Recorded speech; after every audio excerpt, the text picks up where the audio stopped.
Swam na mais, magluluto po tayo. I-ready na po natin ang ating lulutuin. Mais, talbos ng kalabasa, bawang, sibuyas, at ang ating sahog na baboy, talong at dahon ng sili. Tanggalan na po natin ang balat at atin ang gagayatin gamit ang ating peeler. Gayatin po natin ng maninipis ang ating mais. Maggugulay muna po tayo dahil itong nakaraan puro manok at baboy ang ating inulam. Madami na namang kolesterol ang naipon sa aking katawan.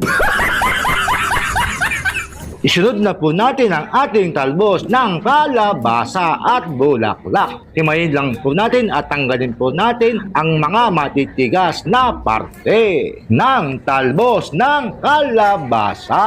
Paborito po ito ng mga batang kusinera.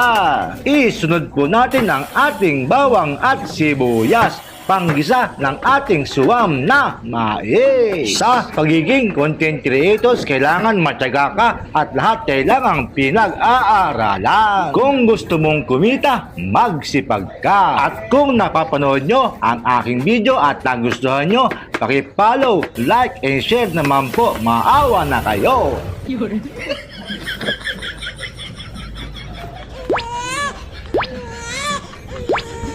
At ayan na nga, piniga na po natin ang ating mais na gagawin nating suwam. Kasalukuyan po, kumukuha ako ng talong sa aming munting taniman at dahong sili. Munting gulayan ng aming kapitbahay, Kap Jose Arnel B. Faustino. Hiwain na po natin at atin ang isasalang maya-maya lang. Thank you po sa panonood.